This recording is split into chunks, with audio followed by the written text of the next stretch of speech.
प्रथमे विद्यालय प्रधान शिक्षक को मोर स्नेह जनाऊँगी। विद्यालय प्रतिष्ठाता पवित्र एवं मोर ସ୍ନେହ ମଧ୍ୟ ଜଣାଉଛି ଏବଂ ସମସ୍ତ ଶିକ୍ଷକ ଶିକ୍ଷୟିତ୍ରୀମାନଙ୍କୁ ମୋର ଶୁଭେଚ୍ଛା। ଏବଂ ଆଜିର ମୁଖ୍ୟତଃ ଆକର୍ଷଣ ସାଜିଥିବା ଦଶମ ଶ୍ରେଣୀର ମୋର କୁନି କୁନି ଛାତ୍ର ଆଉ ଛାତ୍ରୀ ମାନଙ୍କୁ ମୋର ଆଗାମୀ ଦିନର ଭବିଷ୍ୟତର ଶୁଭେଚ୍ଛା। ସମୟ ଦିନେ ଆସେ ସମସ୍ତେ ବିଦାୟ ନେବାକୁ ପଡ଼ିଥାଏ। ଏ ପିଲାମାନଙ୍କର ଏ ହେଉଛି ପ୍ରଥମ ପାହାଚ। ପ୍ରଥମରୁ ଦଶମ ଶ୍ରେଣୀ ପର୍ଯ୍ୟନ୍ତ ଏ ବିଦ୍ୟାଳୟ ସହିତ ଜଡ଼ିତ ହୋଇକି ରହିଛନ୍ତି। ଯେ କି ଆମ ବିଦ୍ୟାଳୟର ପ୍ରଥମ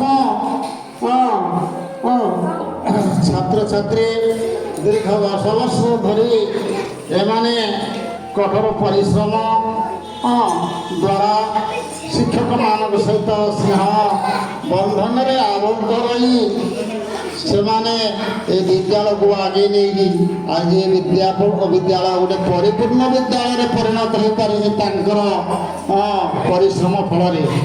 ଆମମାନଙ୍କର ପରିଶ୍ରମ ସ୍ନେହ ଶ୍ରଦ୍ଧାର ଫଳ ଏବଂ ଆଶୀର୍ବାଦ ତାଙ୍କ ଉପରେ ସବୁବେଳେ ଥାଉ। ସେମାନେ ଉଚ୍ଚରୁ ଉଚ୍ଚକୁ ଯାଆନ୍ତୁ ଏଠି କାମନା କରି ମୁଁ ବିଦାୟ ନେଉଛି। ଆମର ବରିଷ୍ଠ ଗୁରୁଜୀ ଅଶୋକ ସାର୍ଙ୍କୁ ମୋର ଭୂମିଷ୍ଠ ପ୍ରଣାମ ଏବଂ ବିଦ୍ୟାଳୟର କର୍ମକର୍ତ୍ତାଙ୍କୁ ହାର୍ଦ୍ଦିକ ଅଭିନନ୍ଦନ ଶୁଭେଚ୍ଛା। ଆଜି ଆମେ ଏପରି ଗୋଟିଏ ଦିନରେ ଆସି ଉପସ୍ଥିତ ହେଇଛୁ ଯାହାକୁ ପାଳନ କରିବା ତ ନିହାତି ଜରୁରୀ। ତଥାପି ଆମକୁ ଦୁଃଖ ମଧ୍ୟ ଲାଗୁଛି ଯେ ଆମର ଦଶମ ଶ୍ରେଣୀ ପିଲାଙ୍କର ଆଜି ବିଦାୟ ସମ୍ବର୍ଦ୍ଧନା। ଦୀର୍ଘ 10-12 ବର୍ଷ ଧରି ଯେଉଁ ପିଲାମାନେ ମୂଳରୁ ପ୍ରାରମ୍ଭରୁ ଆମ ପାଖରେ ଆସି ପଢ଼ିଛନ୍ତି ସେମାନେ ଆଜି ଆମ ବିଦ୍ୟାଳୟରୁ ବିଦାୟ ନେଉଛନ୍ତି। ଆମ ହୃଦୟରୁ ନୁହେଁ, କିନ୍ତୁ ଆମ ହୃଦୟରେ ସବୁବେଳେ ବସିଥିବେ, କିନ୍ତୁ ଆମ ବିଦ୍ୟାଳୟରୁ ଆଜି ସେମାନେ ବିଦାୟ ନେବେ। ତାଙ୍କର ନୂତନ କର୍ମପଥରେ ସେମାନେ ଆଗେଇ ଯିବେ। ଖୁସି ଲାଗୁଛି ଯେ ଆମ ବିଦ୍ୟାଳୟର ଏ ବର୍ଷର ପ୍ରଥମ ଦଶମ ଶ୍ରେଣୀ ପିଲା। ଦୁଃଖ ଏତିକି ଲାଗୁଛି ଯେ ତାଙ୍କ ସହିତ ଆମେ ଏତେ ଜଡ଼ିତ, ତାଙ୍କ ବିନା ଯେମିତି କୌଣସି କାର୍ଯ୍ୟ ଆମେ ସମ୍ପାଦନ କରିପାରିବୁନି ହୁଏତ ଭାବୁଛୁ। ତେଣୁ ତାଙ୍କୁ ବିଦାୟ ଦେବା ପାଇଁ ଆମ ପାଖରେ ସେ ସାହସ ନାହିଁ। ଆମେ ତାଙ୍କୁ ସବୁବେଳେ ହୃଦୟରେ ରଖିଥିବୁ। ସେମାନେ ଆସନ୍ତୁ, ବିଦ୍ୟାଳୟର ସବୁ କାର୍ଯ୍ୟରେ ଯୋଗଦାନ କରିବେ ନିଶ୍ଚିତ ଭାବରେ। ଆଶା ତାଙ୍କ ପାଖରେ ଆଉ ଏତିକି ଅଳିବି ଯେ ସେମାନେ ଯେକୌଣସି ହୁଅନ୍ତୁ, ଯାହାକୁ ସେମାନେ ନିଜର ଆଦର୍ଶ ବୋଲି ଭାବୁଛନ୍ତି, ଯାହାକୁ ସେମାନେ ନିଜର କିଛି ମାନେ ଆନ୍ତରିକତାର ସହିତ ସେମାନଙ୍କୁ ଭଲ ପାଉଛନ୍ତି, ସେଇଭଳି ମଣିଷଟିଏ ହୁଅନ୍ତୁ। ଏତିକି ମୁଁ ତାଙ୍କୁ ଶେଷରେ କହିବି। ଧନ୍ୟବାଦ। ଘରେ ଯେତେବେଳେ ଆମେ ଘରୁ ବାହାରକୁ ଆସୁ ସେତେବେଳେ ମା ମାନେ କ'ଣ ବା ନ ହୁଏ। ଇଏ ହେଉଛନ୍ତି ମା। ଯେତେବେଳେ ତୁମମାନଙ୍କୁ ଛାଡ଼ୁଛନ୍ତି ବାହାରକୁ ତାଙ୍କ ମନ ବା କ'ଣ ନ ହବ। ବିଦାୟ ତ ନବା ସମସ୍ତେ ଆମେ ଆସୁ ମାନେ ବିଦାୟ ତ ନିଶ୍ଚିତ ନବା। ଶୁଣନ୍ତୁ ଯିବା ଆମ ବିଦ୍ୟାଳୟର ସାର୍ଙ୍କୁ ମୁଁ ଅନୁରୋଧ କରୁଛି, ପବିତ୍ର ସାର୍ଙ୍କୁ 2 ଜଣ ପିଲାମାନଙ୍କୁ କିଛି କୁହନ୍ତୁ।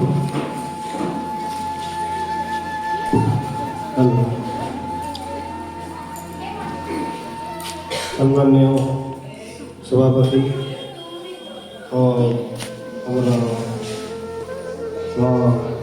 मंदिर गुरुजी गुरुबा मैंने आम स्नेहर पिला जानते तो आज सभार आयोजन कौन आज दिनटी मोटा जी खुशी से भी दुख। खुशी कौन एक्चुअली आज एक्चुअली आमर आज एक्चुअली मैरेज एनिवर्सरी से गोटे खुशी क्या दुख 10 पिला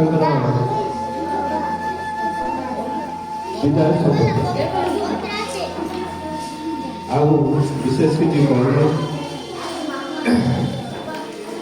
ମୁଁ ଏତିକି ଦଶ ପିଲାଙ୍କୁ କହିବି ତାଙ୍କ ଉପରେ ଆମର ସବୁବେଳେ ଆଶୀର୍ବାଦ ରହିଛି। ସେ ଆଗକୁ କେମିତି ତାଙ୍କ ଚଲାପଥ ଶୁଭ ହଉ, ସବୁ କାମରେ ସେ ଜୟଯୁକ୍ତ କରନ୍ତୁ, ଏତିକି ଆମର ଆଶୀର୍ବାଦ। ଆଉ ସେତିକି ତମେ ମାନେ ଏ ସ୍କୁଲକୁ ଛାଡ଼ିକି ଯାଇଛି ମାନେ ସବୁବେଳେ ମାନେ ସବୁଦିନ ପାଇଁ ବାପା କେବେ ଲୁହ ବାହାରିନି। ଘରେ ବି ଦେଖିଛ ବାପା କେବେ ଲୁହ ବାହାରି କରନ୍ତିନି। ଯେତେବେଳେ ମାନେ ଅଧିକ କିଛି କଷ୍ଟ ହୁଏ ନା ସେତେବେଳେ ବାପା ଲୁହ ବାହାରେ। ଆଉ ଏଇ ବିଦ୍ୟାଳୟରେ ହଉଛନ୍ତି ତମ ଗୁରୁମାନେ ହଉଛନ୍ତି ତମ ମା, ଆଉ ମାନେ ଗୁରୁଜୀ ମାନେ ହଉଛନ୍ତି ବାପା। ନଡ଼ିଆ ସବୁବେଳେ ମାନେ କଣ ଉପରୁ ଟାଣ ଥାଏ କି ନାହିଁ, ଭିତରୁ ଖାଇଲା ବେଳେ କଣ ଥାଏ, ସେଇଭଳି ହଉଛନ୍ତି ଆମର ପ୍ରିୟର ପବିତ୍ର ହଉଛନ୍ତି। ସିଏ ତମମାନଙ୍କୁ ଯେତେ ବି ଗାଳି କରନ୍ତୁ ନା, ସିଏ ତମକୁ ଯେତେ ଯାହା କୁହନ୍ତୁ, କିନ୍ତୁ ଭିତରେ ତମମାନଙ୍କୁ ବହୁତ ଭଲ ପାଆନ୍ତି। ସବୁବେଳେ କୁହନ୍ତୁ ମୋର ପ୍ରିୟ ଛାତ୍ରଛାତ୍ରୀ ଦଶମ ଶ୍ରେଣୀ ଛାତ୍ରଛାତ୍ରୀ। ମୁଁ ଏବେ ଅନୁରୋଧ କରିବି ପ୍ରତିଭା ଗୁରୁମା ପିଲାମାନଙ୍କ ବିଷୟରେ ଦୁଇ ପଦ କହୁଛି। ରଶ୍ମିତା ଗୁରୁମା ଯିଏକି ପିଲାମାନଙ୍କ ସବୁବେଳେ ଭଲ ସାଙ୍ଗ ଥିଲେ ଏବଂ ବନ୍ଧୁ। ପ୍ରଥମରୁ ମାନେ ଛୁଆଠାରୁ ଆରମ୍ଭ କରିକି ମାନେ ଏବେ ଯାଏ ଯେତେବେଳେ ସ୍କୁଲ ଚାଲି ଆସିଛି ଆମର, ମୁଁ ତାଙ୍କୁ ଅନୁରୋଧ କରିବି ଛୁଆଙ୍କ ବିଷୟରେ ଦୁଇ ପଦ କହିବା ପାଇଁ।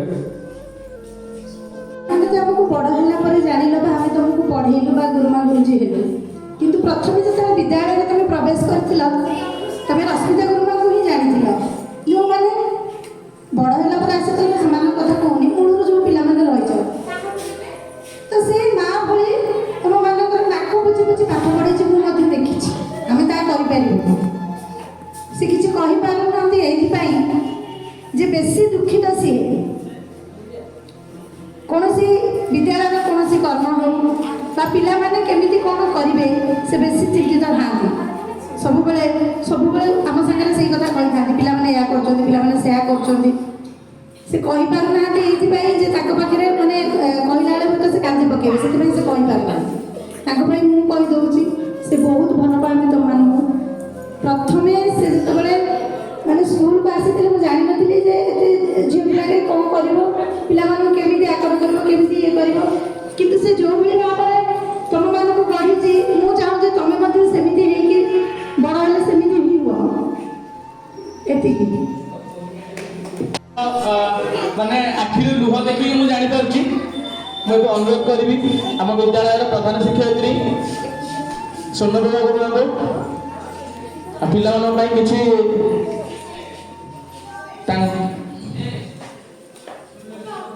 କହିବା ପାଇଁ। ओम साईराम। प्रथमे अष्टगुरुजी अशोक साहेब पवित्र प्रणाम और सहकर्मी मान शुभेच्छा। मोर अति प्रिय दशम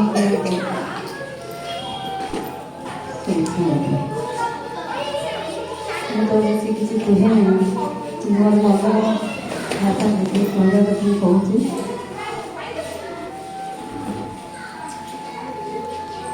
ସେମାନଙ୍କ ଜୀବନ ଆଗକୁ ଉଜ୍ଜଳମୟ ହେଉ, ଭଲ ମଣିଷଟିଏ ହୁଅନ୍ତୁ, ସବୁବେଳେ ମନ ଲଗାଇ ପାଠ ପଢ଼, ଆଗକୁ ଯାଅ, ଭଲ ମଣିଷ ହୁଅ। ଆପଣ ଯାହାକୁ ବି ଆଗକୁ ଭାବୁଛ ତାଙ୍କ କଥା ମାନୁଛ, ବାପା ମାଆଙ୍କ କଥା ମାନ, କିଛି ବି ତାଙ୍କ ମନରେ କଷ୍ଟ ଦେଲା ଭଳିଆ କାମ କରିବ। ପରୀକ୍ଷାରେ ଭଲ ରେଜଲ୍ଟ କର, ଏହା କଲେ ତମର ବି ଭଲ ହେବ ଆଉ ଆମ ବିଦ୍ୟାଳୟରେ ମଧ୍ୟ ନାଁ ହେବ। ଯେହେତୁ ତୁମେ ଆମର ପ୍ରଥମ ବ୍ୟାଚ୍, ତେଣୁ ତୁମ ଉପରେ ବହୁତ ଆଶା ଓ ଭରସା ରହିଛି। ପରିଶ୍ରମ କର ଓ ମନ ଭଳାଇ ପାଠ ପଢ଼। ଆଉ କିଛି କହିବି। ଉପସ୍ଥିତ ବରିଷ୍ଠ ଗୁରୁଜୀ ସହକାରୀ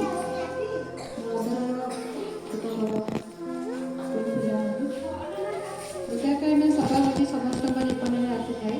ତମ ଜୀବନରେ ବି ସେମିତି ଆସିଛି। ତମେ ଆଜି ହୁଏତ ଆଜି ପାଠ ପଢ଼ୁଛ, ଆଜି ବିଦ୍ୟା ତମକୁ ଦିଆଯାଉଛି, କିନ୍ତୁ ଆମ ମନ ଭିତରେ ତୁମେ ବିଦ୍ୟା ନେଇନ। ଭବିଷ୍ୟତରେ ତୁମେ ଯେଉଁଠି ବି କାମ କରିବ, ଯେଉଁ କର୍ମ ସଂସ୍ଥାନରେ ବି ହଉ, ସେଠି ବି ମଧ୍ୟ ଏମିତି କିଛି ସମୟ ଆସିବ ତାହା ବି ନୁହେଁ ଆମେ କିଛି କାମ କରିବା ନାହିଁ। ତା ଭିତରେ ବି ଆମକୁ ଆଗକୁ ବଢ଼ିବାର ଅଛି, ଭଲ କିଛି କରିବାର ଅଛି ଆଉ ଭଲ ମଣିଷଟିଏ ହେବାର ଅଛି, ଯାହାଫଳରେ କି ତୁମେ କାଲି ଦିନେ ଯଦି ବଡ଼ ହେଇ ଭଲ ମଣିଷଟିଏ ଆମକୁ ଗର୍ବ ଲାଗିବ। ଆଉ ଯଦି ସ୍କୁଲ ପାଇଁ କିଛି ନାଁ ରଖିପାରିଲ, ଭଲ ପାଠ ପଢ଼ି ଭଲ ମଣିଷଟିଏ ବାହାରିବାର, ତ ଆମକୁ ନିଶ୍ଚିତ ରୂପେ ଗର୍ବ ଲାଗିବ ଯେ କି ଆମେ ଗଢ଼ି ତୋଳିଥିବା ଆଜି ସେଇ ମାଟି ପିଣ୍ଡଟି ଆଜି ଗୋଟେ ଭଲ ମଣିଷଟିଏ ହୋଇପାରୁଛି।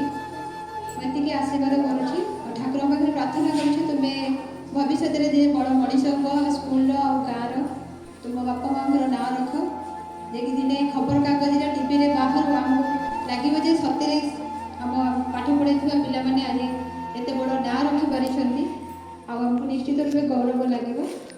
ଧନ୍ୟବାଦ। ବିଭୂତି ସାର୍ କିଛି କୁହନ୍ତୁ। ସମସ୍ତ ଗୁରୁମା ଗୁରୁଜୀଙ୍କୁ ମୋର ନମସ୍କାର। ଆଜି ଆମେ ମାନେ କାହିଁ ଏଠି ଏକତ୍ରିତ ହେଇଛେ ସମସ୍ତେ ଜାଣିଛ। ଆଜି ତ ହେଉଛି କହିବାକୁ ଗଲେ ବହୁତ ଦୁଃଖର ଦିନ, କାରଣ ଏତେ ବର୍ଷର ପାଠ ପଢ଼ା ଭିତରେ ତମେମାନେ ଆଜି ଫାଇନାଲି ବିଦାୟ ନେବାକୁ ଯାଉଛ। ତ ମନରେ ବହୁତ ଦୁଃଖ ଅଛି, ସେ ଦୁଃଖକୁ ମୁଁ ଏକ୍ସପ୍ରେସ୍ ବି କରିପାରୁନାହିଁ। କେବଳ ଏତିକି କହୁଛି, ଜୀବନରେ ବହୁତ ପରିଶ୍ରମ ତମେମାନେ କର, ତମେମାନେ ସଫଳତା ପାଇବ। ଏତିକି ମନେ ରଖ, ତମକୁ ଜୀବନରେ ବହୁତ ପରୀକ୍ଷା ଦେବାର ଅଛି। କେବଳ ଭାବିବନି ଯେ ଏଇଟା ହେଉଛି ଶେଷ ପରୀକ୍ଷା, ତାପରେ ତମକୁ ଆହୁରି ଅନେକ ପରୀକ୍ଷା ଦେବାର ଅଛି। ସବୁ ପରୀକ୍ଷା ତମକୁ ଉତ୍ତୀର୍ଣ୍ଣ ହେବାର ଅଛି। ସେଥିପାଇଁ ନିଜକୁ ଦୃଢ଼ ସବୁବେଳେ ରଖ, କେବେ ବି କେଉଁ ପରିସ୍ଥିତିରେ ଭାଙ୍ଗିବ ନାହିଁ। ସବୁବେଳେ ଆଗକୁ ବଢ଼ିବା ପାଇଁ ସେମିତି ମନୋବଳ ରଖିବା ଦରକାର, ତାହେଲେ ତମେ ସଫଳତା ପାଇପାରିବ। ଆମେମାନେ ଦେଖିଲେ ଖୁସି ଲାଗିବ। ଧନ୍ୟବାଦ।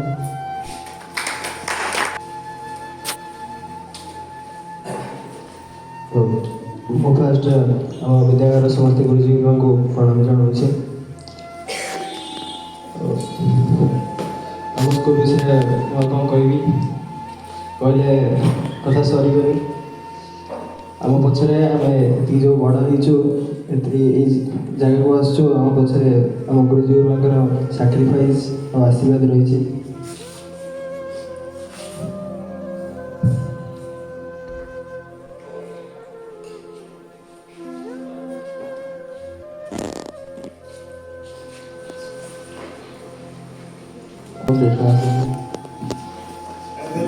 ଏତିକି ଜଣାଉଛି ଯେ ଆଜି ହେଉଛି ମୋ ବିଦ୍ୟା ଉତ୍ସବ, ଯାହାକି ଆମେ ଗତ 10 ବର୍ଷରୁ ଏହି ବିଦ୍ୟାଳୟରେ ପଢ଼ି ଆସିଛୁ। କିନ୍ତୁ ଆଜିକା ଦିନରେ ଆଜି ଏହି ବିଦ୍ୟାଳୟରୁ ଆମକୁ ବିଦ୍ୟା ନେବାର ଆମକୁ ଆଜି ବହୁତ ଦୁଃଖ ଅନୁଭବ ହେଉଛି। ମୁଁ 10ମ ଶ୍ରେଣୀର ଛାତ୍ର ଅଟେ। ଆଜି ହେଉଛି ଆମ ସ୍କୁଲର ବିଦ୍ୟାକାଳୀନ ଦିବସ। ମୁଁ ଏହି ସ୍କୁଲରେ ବିଗତ 10 ବର୍ଷ ହେଲାଣି ଆସି ପଢ଼ି ଆସିଛି।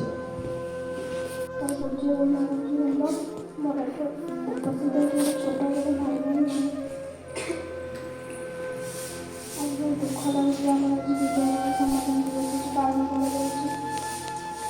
ପଞ୍ଚମରୁ 10ମ ଯାଏଁ ଯେତିକି ପାଠ ପଢ଼ିଛି, ଭଲ ମଣିଷ ହେଇପାରୁଛି। ଏସବୁ ପଛରେ ଆମେ ବଡ଼ ହେଉଛି, ବଡ଼ ହେଲା ସବୁଠି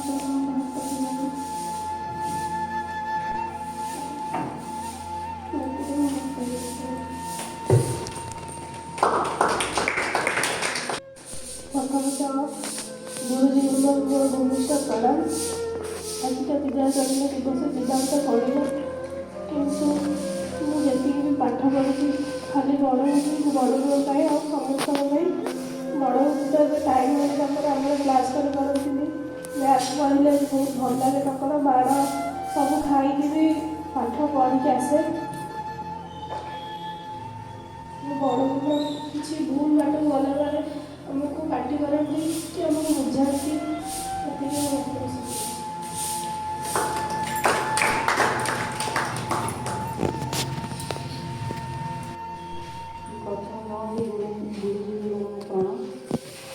ବଡ଼ ହେଉଛି ଆମେ ବହୁତ ହେଲ୍ପ କରୁଛୁ ପାଠ ପଢ଼ିବାରେ ସବୁବେଳେ।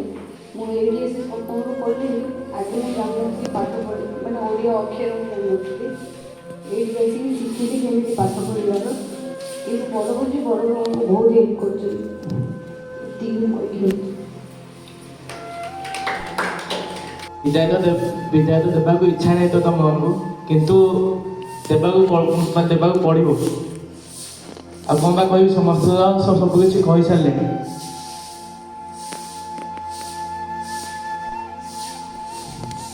ସବୁବେଳେ ଗୋଟେ କଥା ମନେ ରଖିଥିବ, ଏ ରାଜ ଗୁରୁଜୀ ହୁଅନ୍ତୁ କି ପବିତ୍ର ଗୁରୁଜୀ ହୁଅନ୍ତୁ କି ଏଠି ଯେଉଁମାନେ ବି ବସୁଛନ୍ତି, ସମସ୍ତେ ତମମାନଙ୍କ ସହିତ ସବୁବେଳେ ଥିଲେ, ସବୁବେଳେ ଅଛନ୍ତି ଏବଂ ସବୁବେଳେ ରହିବେ। ଆଉ ମୁଁ ସବୁବେଳେ କୁହେ କି ନାଇଁ ତମମାନେ ପାଠ ପଢୁନ।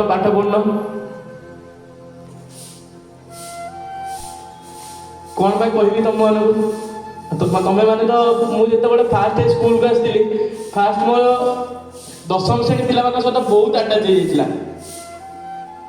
ଫ୍ୟାମିଲିକୁ ଦୂରରେ ଛାଡ଼ିକି ମୁଁ ଆସିଥିଲି ଏଠିକି। ଆଉ ତମେମାନେ ସମସ୍ତେ ଜାଣିଥିବ ମୋ ଫ୍ୟାମିଲି ରୁହନ୍ତି, ମାନେ ଗାଁରେ ରୁହନ୍ତି, ମୁଁ ଏଇଠି ରୁହେ। ତମମାନଙ୍କ ସହିତ ଯେତେବେଳେ ଫାଷ୍ଟ ଆଟାଚ୍ ହେଇଗଲି, ମୋତେ ଲାଗିଲା ମୁଁ ମୋ ଫ୍ୟାମିଲି ପାଇଗଲି।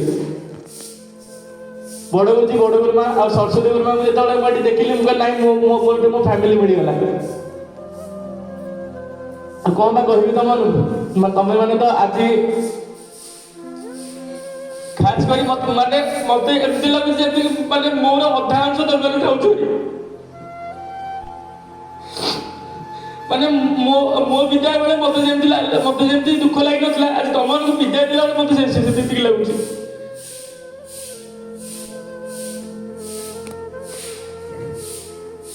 କାଲି ରାତି ସାରା ବସି ଗୋଟେ ଲେଖିଛି କିଛି ତମ ପାଇଁ। ଆଜି କ୍ଲାସର ଦ୍ୱାର ଖୋଲା ଅଛି, କିନ୍ତୁ ମନଟା ଭାରି ହେଇଗଲା। କାଲି ପର୍ଯ୍ୟନ୍ତ ଯୋଉ କ୍ଲାସରେ ହସ ଖୋଜୁଥିଲା, ଆଜି କ୍ଲାସଟି ଫାଙ୍କା ଲାଗୁଛି।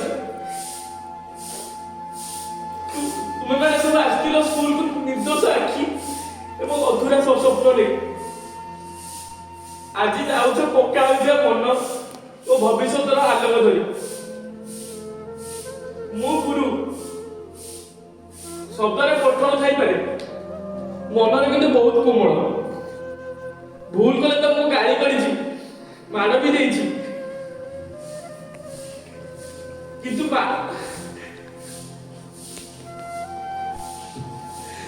ବାଡ଼ ପଛରେ ମୋର କିଛି ନା କିଛି ସ୍ନେହ ତମମାନଙ୍କ ପାଇଁ ଅଛି।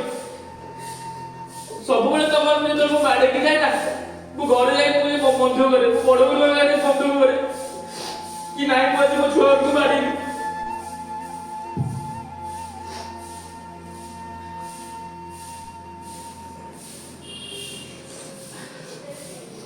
ଆଜି ହଉଛି ସେଇ ବିଦ୍ୟାଳୟ, ହସି କହୁଛି ଭଲରେ ରହିବ, କିନ୍ତୁ ହୃଦୟ କହୁଛି ଆଉ କିଛି ଦିନ ରହିଯାଉଛି,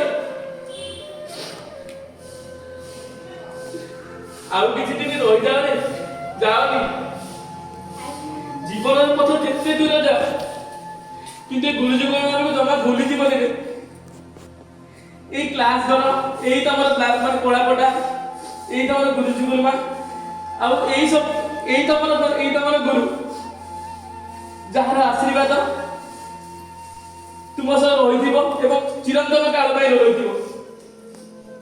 ଆଜି ଆମେ ବିଦାୟ ଦେଉଛୁ ସେହି ହୃଦୟରେ, ତୁମେ କେବେ ଯିବ ନାହିଁ ଆମଠୁ ପର କରି। କାରଣ ଗୁରୁଙ୍କ ସ୍ମୃତିରେ ଶିଷ୍ୟ କେବେ ପୁରୁଣା ହୁଏନି। ଭଲରେ ଯାଅ ଛାତ୍ରଛାତ୍ରୀ ମାନେ, ଗୁରୁଙ୍କ ଆଖିରେ ଲୁହ, ତୁମର ସଫଳତା ଆଜି ଆଶୀର୍ବାଦ ହୋଇପଡିବ। ଏତିକି କହିବି। ଖାସ୍ କରି ମୁଁ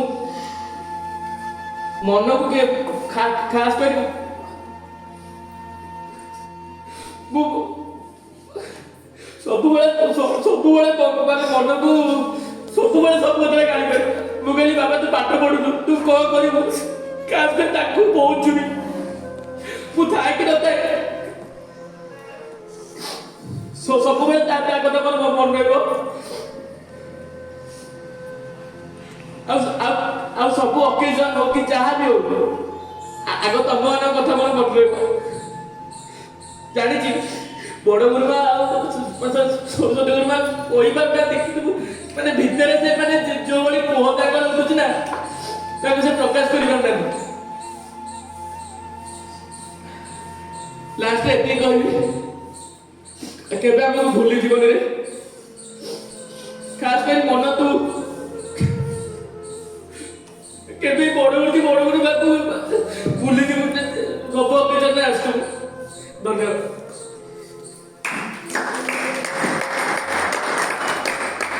ପିଲାମାନଙ୍କ ସହିତ ତମର ଯେଉଁ ଆଟାଚମେଣ୍ଟ ରହିଥିଲା ମୁଁ ବୁଝିପାରୁଛି ଯେ କେତେ ତମକୁ ଦୁଃଖ ଲାଗୁଥିବ, କାହିଁକିନା ଯେକୌଣସି ଅକେଜନ୍ ହଉ କି ଯେକୌଣସି ବିଦ୍ୟାଳୟର ଯେକୌଣସି କାର୍ଯ୍ୟକ୍ରମ ହଉ ଆଗ ତମେ ସେମାନଙ୍କୁ ଧରିକି ଆମକୁ ଜଣେଇବାକୁ ଦିଅନି ଯେ କ'ଣ କାମ ହେବ, ଆପେ ଆପେ କାମ କରିଯାଅ। ଏବେ ତମେ ତ ବହୁତ ମିସ୍ କରିବ, ତମ ଦୁଃଖ ସମସ୍ତେ ବୁଝିପାରୁଛନ୍ତି। ତେଣୁ କ'ଣ କରିବା, ପରିସ୍ଥିତି ତ ସେ ଆମକୁ ଆଗକୁ ବଢ଼ିବାର ଅଛି, ନା କି ସେଇଠି ରହିଯିବାର ଅଛି। ଆମେ ତାଙ୍କୁ ଖୁସି ଖୁସି ଆଜି ବିଦାୟ ଦେବା। ତାଙ୍କର ଚଲାପଥ କେମିତି କୁସୁମିତ ହଉ, ସମସ୍ତେ ତାଙ୍କୁ ଆଶୀର୍ବାଦ କରିବା। ଏ ବିଦ୍ୟାଳୟର ଉନ୍ନତି ନିମନ୍ତେ ସେମାନେ ନିଶ୍ଚିତ ଭାବରେ ତାଙ୍କର ସବୁଠାରୁ ବେଷ୍ଟ ଦେବେ ବୋଲି ମୁଁ ଆଶା କରୁଛି। ଆଉ ଆମମାନଙ୍କର ଗୌରବ ସେ ନିଶ୍ଚିନ୍ତ ରକ୍ଷା କରିବେ। ତେଣୁ ମୁଁ ଏତିକି ଚାହିଁବି ଯେ ଆଜି ଆମ ଗୁରୁ ବି ଆମ ପାଖରେ ବସିଛନ୍ତି। ଖୁସି ଲାଗୁଛି ଯେ ଆମ ଗୁରୁ ବି ଆମ ପାଖରେ ବସିଛନ୍ତି, ଆମ ଛାତ୍ର ବି ଆମ ପାଖରେ ବସିଛନ୍ତି। ତେଣୁ ଗୁରୁ ସେତେବେଳେ ତାର ଗୁରୁ ଦକ୍ଷିଣା ପାଏ ଯେତେବେଳେ ତା ଛାତ୍ର ତାଠାରୁ ବଳିଯାଏ। ତେଣୁ ମାନେ ଦେଖ, 3ଟି ପିଢ଼ି ଆମେ ଏଠି ବସିଛୁ। ଆମ ଗୁରୁ ଆମ ପାଖରେ, ଆମ ଛାତ୍ର ବି ଆମ ପାଖରେ, ବା ଆମ ସମାଜକର୍ମ। ତେଣୁ ଖୁସି ଲାଗୁଛି ଏ ପରିବେଶ ଦେଖି। ନିଶ୍ଚିତ ଭାବରେ ମୁଁ ଚାହିଁବି ଆମର 10ମ ଶ୍ରେଣୀ ଛାତ୍ର ମଧ୍ୟରେ ମଧ୍ୟ କେହି 4-5 ବର୍ଷ ପରେ ଆସି ଆମ ପାଖରେ ବସୁ। ତେଣୁ 4ଟି ପିଢ଼ି ହେଇଯିବ, ଆହୁରି ଖୁସି ଲାଗିବ, ବହୁତ ଖୁସି ଲାଗିବ। ବୁଝିପାରିଲ ପିଲାମାନେ? ଦେଖ, ଆମ ଗୁରୁ ବସିଛନ୍ତି, ଆମେ ବି ବସିଛୁ, ଆମ ଛାତ୍ର ବି ବସିଛି। ବୁଝିପାରୁଛ? ତେଣୁ ଆମେମାନେ ଚାହିଁବୁ ତମେମାନେ ବି ଆସି ଏ ଆସନରେ ବସ ଏବଂ ଏମିତି ଆମ ଭଳିଆ ଭଲ ଭଲ କଥା ତମ ଭାଇ ଭଉଣୀ ମାନଙ୍କୁ, ଛୋଟ ଛୋଟ ପିଲାମାନଙ୍କୁ କୁହ। ଖୁସି ଲାଗିବ, ବହୁତ ଖୁସି ଲାଗିବ। ଧନ୍ୟବାଦ।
ଆଜ୍ଞା।